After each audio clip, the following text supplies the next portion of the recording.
अल्लाह तबारक व तआला फरमायो आहे जॾहिं तव्हां में इख़्तिलाफ़ थिए रुजू कयो अल्लाह हाणे तव्हां आयत अॻिते पढ़ो इहा आयत तले अॻिते आयत बि आहे न त तव्हांखे पाबंद करणो पवंदो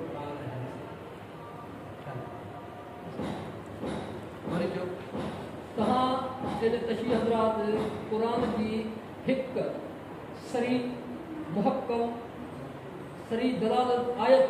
मां साबित कयो ॿारनि इमामनि जी इमामत ख़िलाफ़त मां हाणे लिखी थो ॾियां त मां मुनाज़िर हारे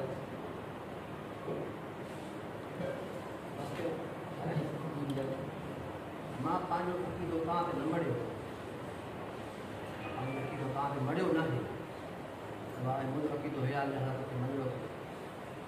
ठीकु आहे अहिड़े लिहाज़ खां मां तव्हांजे अक़ीदे जो मुखालिफ़ न आहियां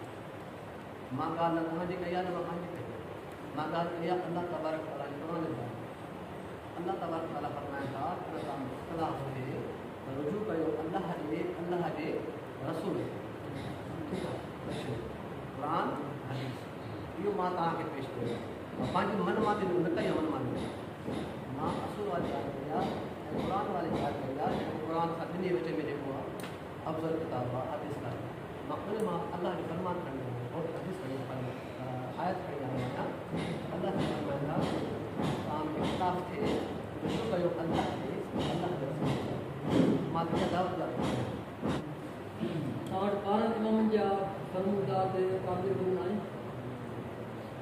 क़ुरान जो इख़्तिलाफ़ थिए त अल्लाह जे ॿारनि इमामनि जा फरमूदात क़ाबिल क़बूल आहिनि जॾहिं क़ुरान हदीस मां मसइलो हल न थिए त पोइ माना आहिनि जॾहिं हल न थिए त अच्छा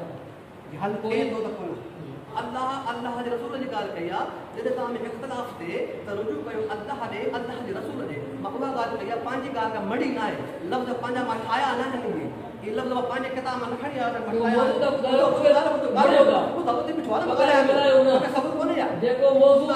मां क़ुरान जी ॻाल्हि कई आहे मां क़ुरान पढ़ियो आहे मां पंहिंजी ॻाल्हि न कई आहे मां तुंहिंजी ॻाल्हि न कई आहे पंहिंजी ॻाल्हि न कई आहे मां क़ुरान जी ॻाल्हि कई आहे हा क़ुरान लिखियो पियो आहे त तव्हां जॾहिं हा क़ुरान लिखियो पियो आहे जॾहिं तव्हां में इख़्तिलाफ़ थिए अल्लाह रसूल ॾे वञो इहो आहे छाजो मौज़ू क़ुरान जो चवे न हिकु शर्त आहे गुफ़्तगू शर्त में कम न करे कोई बि छा लिखंदे रसूल पाक फरमायो आहे मां तुंहिंजी मन रसूल पाक फरमायो आहे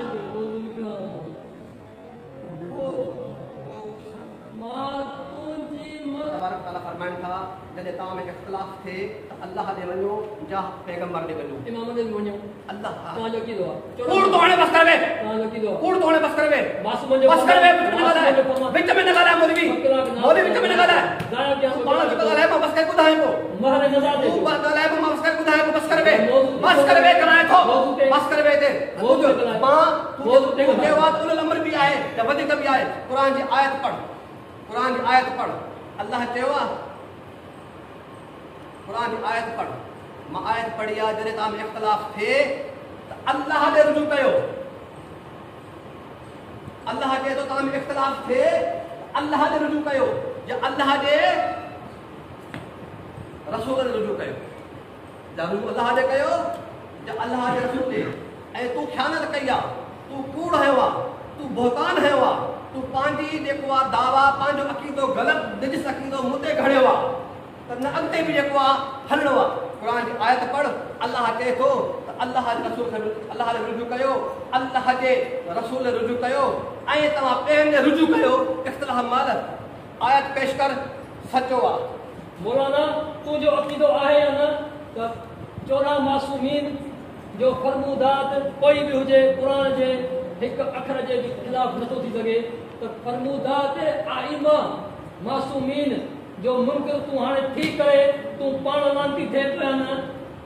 मासूमीन जे फरमूदात जो मुनकर लांती आहे तव्हां न ये क़ुरान जी ॻाल्हि आहे जॾहिं तव्हां में इख़्तिलाफ़ थिए त अल्लाह जे रसूल ॾे रुजू कयो हीअ क़ुरान जी ॻाल्हि मां कई आहे तोखे मां क़ुरान जी दावत ॾिनी आहे नंबर 1 ॿियो इहो आहे त तव्हां चयो त अल्लाह आइमा जा फरमान मौलाना आइमा जा फरमान छा आहिनि मासूम फरमाए थो असांजो कौल क़ुरान जे ख़िलाफ़ अचे त भित ते उछलियोसि मासूम फरमाए थो असांजो कौल क़ुरान जे ख़िलाफ़ अचे भित ते उछलियोसि मासूम जो फरमान क़ुरान जे ख़िलाफ़ असांजो फरमान अचे असूल काफ़ी मासूम फरमायो काथे फरमायो? क़ुरान जे ख़िलाफ़ हुजे न मञो काथे आहे? काथे आहे उहो? बस कर ॻाल्हायां पढ़ो। इमाम फरमाइनि था जेकी हदीस क़ुरान जे ख़िलाफ़ हुजे उहा कूड़ी आहे न उनखे न मञो कूड़ी आहे हे इमाम जो फरमान हाणे असां इमाम जे फरमान जे मुताबिक़ क़ुरान ॾे रुजू कयो आहे क़ुरान चए थो पियो त तव्हां में इख़्तिलाफ़ थिए अल्लाह ऐं अल्लाह जे नबी ॾे रुजू कयो इमाम जो कौल क़ुरान जे ख़िलाफ़ अचे इमाम ख़ुदि फरमाइनि था उहो कूड़ा उहो क़ाबिल क़बूल न आहे जेकॾहिं ॿारनि इमाम जी छब नथी त मां खणंदुसि जेकॾहिं ॿारनि इमाम जी छब नथी त मां खणंदुसि जेकॾहिं ॿारनि इमाम जी छब नथी त मां खणंदुसि ठीकु आहे उन ते पोइ ईंदासीं पहिरियां पहिरीं ॻाल्हि